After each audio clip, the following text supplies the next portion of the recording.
यहाँ तो जो रक्षक था वही भक्षक बन गया। दिल्ली को लूटा ही, किसी ने दिया नहीं। मुगल, अफगान, तैमूर, पिछली सरकारें हमेशा लूट के अपना घर भरा।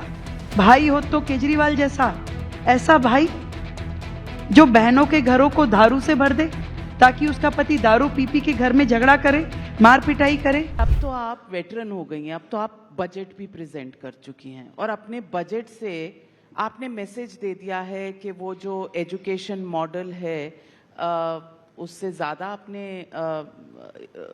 आउटले दिया है, 20% मोर देन व्हाट दी आम आदमी पार्टी गवर्नमेंट के।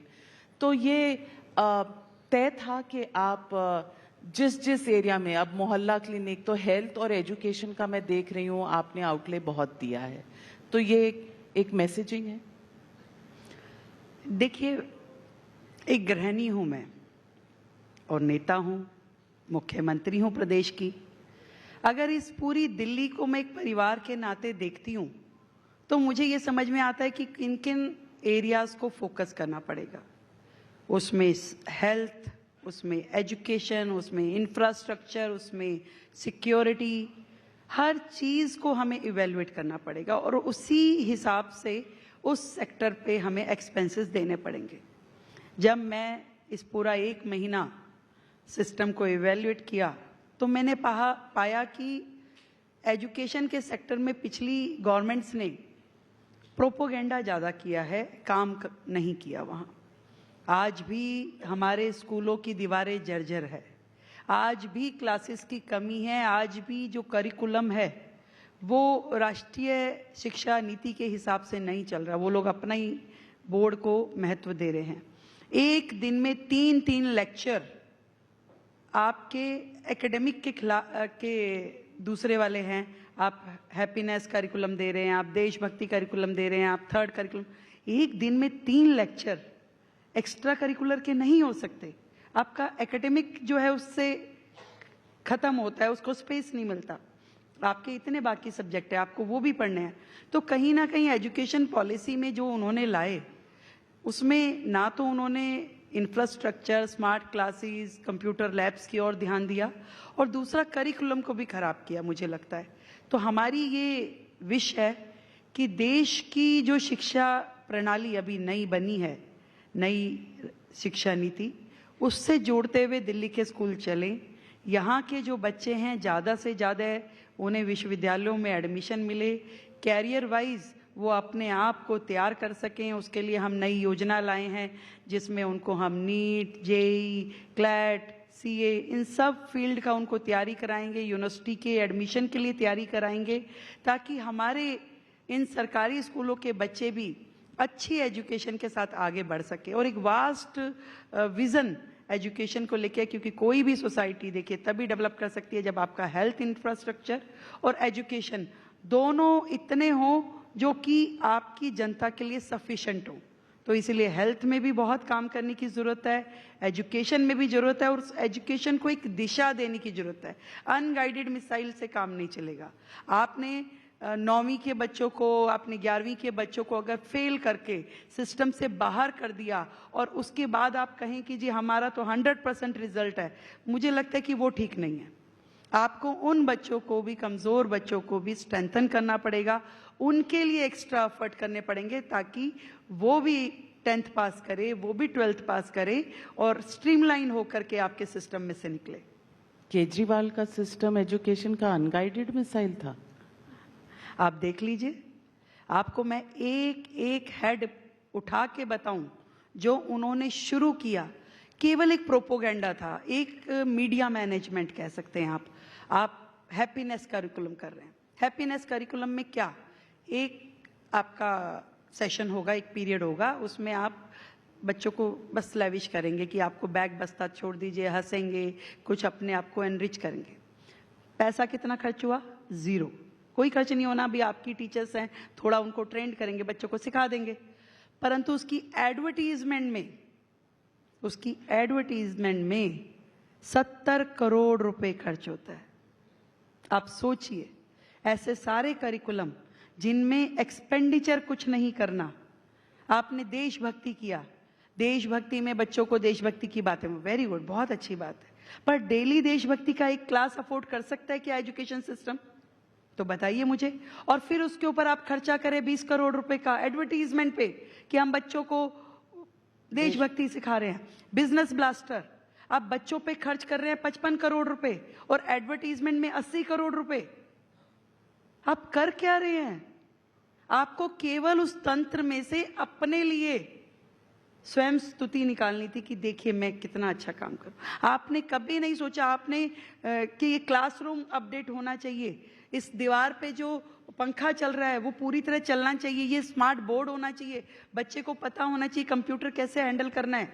आपने उस और नहीं देखा, आपने ऐसी बातें करी गोडी गोडी, जैसे होम्योपैथी की गोली होती है ना, मीठा मीठा खिलाओ। आपको जरूरत है सिस्टम में, बच्चा एक एकेडमिक उसका स्ट्रांगनेस जरूरी है, परंतु आपने तो सिस्टम को डैमेज किया। कहाँ है शिक्षा मॉडल? आप आज भी उठाइए, किसी भी स्कूल में जाके देखिए, मैं चैलेंज करती हूँ आपको, आप रैंडमली कोई स्कूल लेके जाइए और जाकर के देख के आइए कि वहाँ क्या पोजीशन है, क्या वहाँ के स्टूडेंट सेटिस्फाइड है, क्या वहाँ के टीचर सेटिस्फाइड है। एक बच्चे पे आप पर पर्सन पर स्टूडेंट खर्च कर रहे हैं 60,000 रुपए ईयर रोल, और दूसरे पे 2.5 लाख रुपए खर्च कर रहे हैं क्योंकि वो आपका स्पेशल स्कूल है, और वो बच्चा जो है वो साधारण स्कूल में। भाई उसका क्या कसूर है जिस पे 60,000 खर्च कर रहे हैं, और उसमें क्या बड़ाई है जिसको 2.5 लाख रुपए खर्च कर रहे हैं? तो इसका आंसर जो है वो है सीएजी रिपोर्ट्स, एक के बाद दूसरी, दूसरी के बाद तीसरी। Isn't that politics? जहां जहां उठाएंगे वहां पे कुछ ना कुछ गहराई पाएंगे। आप देखते जाइए, इतना कुछ है कि अभी हाउस था कल, तो आतिशी जी कहती हैं कि भाई आप सारी सीएजी की रिपोर्ट को इकट्ठा पेश कर दीजिए। मैं कहा इतना वजन कहाँ लेके जाएंगी आप, आपके दिल पे बहुत कुछ सहने के लिए। देख लीजिए एक एक सेक्टर जिसका रिपोर्ट खुल रहा है, आप मानिए उसमें हजारों करोड़ रुपए का घपला घोटाला, और उसके साथ में सिस्टम को जड़ से खत्म करने की पूरी साजिश है।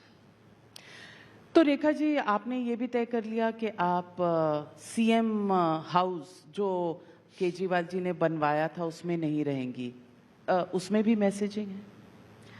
डेफिनेटली मैसेजिंग है।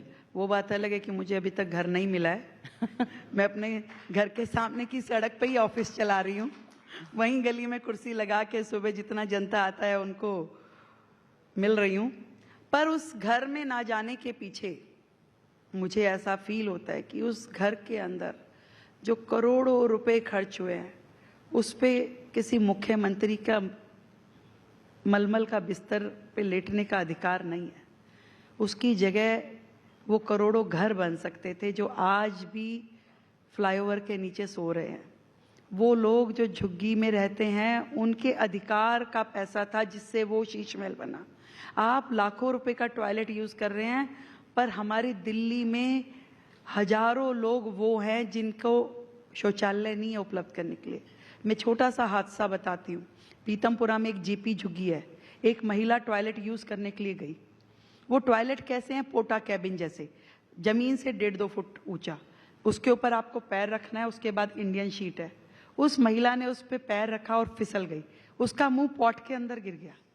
विदिन 10 मिनट्स उसकी मौत हो गई, विदिन 10 मिनट्स। इतना बुरा हाल देश की राजधानी दिल्ली का। आज तक मैं आपसे पूछना चाहती हूँ, इतना बड़ा स्लम एरिया दिल्ली में जो है, क्या इसकी डेवलपमेंट के लिए इन लोगों ने कुछ सोचा? गरीब के मसीहा भाई हो तो केजरीवाल जैसा, ऐसा भाई जो बहनों के घरों को दारू से भर दे ताकि उसका पति दारू पी पी के घर में झगड़ा करे, मार पिटाई करे। किसी गरीब की झुग्गी में आज तक ये सरकार बता दे कि इन्होंने कभी किसी बच्चे के लिए शिशु वाटिका, कोई 2 झूले, कोई पार्क, कोई गली नाली खड़ंजा, टॉयलेट। दिल्ली को शर्म के मारे डूब जाना चाहिए। मैं आपको लिखित में दे रही हूँ नविका जी कि आप किसी भी झुग्गी क्लस्टर में जाके देख लीजिए, बहनों के लिए नहाने की जगह नहीं है। आज भी झुग्गियों में बहन बेटियों को खुले में नहाना पड़ता है, और कितनी निगाहें उनको देखती होंगी गंदी निगाह से।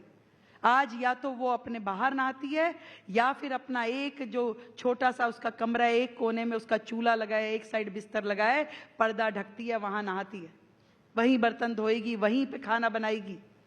यदि इतने सालों की आजादी के बाद हम अपने इन गरीब भाई बहनों को कुछ दे नहीं पाए, कांग्रेस ने भी केवल नामकरण किया झुग्गियों का। एक इंदिरा कैंप है, एक संजय कैंप है, एक राजीव कैंप है, सब कैंपों के नाम अपने कैंपों पे रखे हुए हैं। गरीब को हमेशा गरीब रखा, ना उन्होंने कभी डेवलपमेंट में कुछ किया, ना ही झाड़ू वालों ने किया। आज भी वो झुग्गी का व्यक्ति 40-40 साल से वहां बसा हुआ है और उसके लिए कोई सुविधा नहीं है। यदि मैंने पहली बार आकर के वहां पे 700 करोड़ रुपए का बजट उनके हेड में रखा है, तो ये शुरुआत है उनको भी एक समानता का अधिकार देने की। आपने कल बजट प्रेजेंट करते हुए एक शेर कहा बशीर बद्र का, और कहा दिल की बस्ती पुरानी दिल्ली है, जो भी गुजरा है उसने लूटा है। ये इल्जाम किस किस पर? देखिए ना, दिल्ली कितनी बार उजड़ी और कितनी बार बसी। हर बार आपको दिखाई देगा कि यहाँ तो जो रक्षक था वही भक्षक बन गया। दिल्ली को लूटा ही, किसी ने दिया नहीं। मुगल, अफगान, तैमूर, पिछली सरकारें हमेशा लूट के अपना घर भरा। मैं ये पूछती हूँ, 10 साल इतना बढ़िया जनादेश मिला, इतिहास में कभी नहीं हुआ कि आपको 70 में से 67 सीटें मिल गई। भगवान बना दिया जनता ने, भगवान। इतना विश्वास किया और आपने क्या किया? शराब घोटाला, क्लासरूम घोटाला, बस घोटाला, ये सबके सामने है। दिल्ली पूरा देख रही है। केवल फ्री वीज दिखा करके आपने दिल्ली में इंफ्रास्ट्रक्चर के नाम पे जीरो।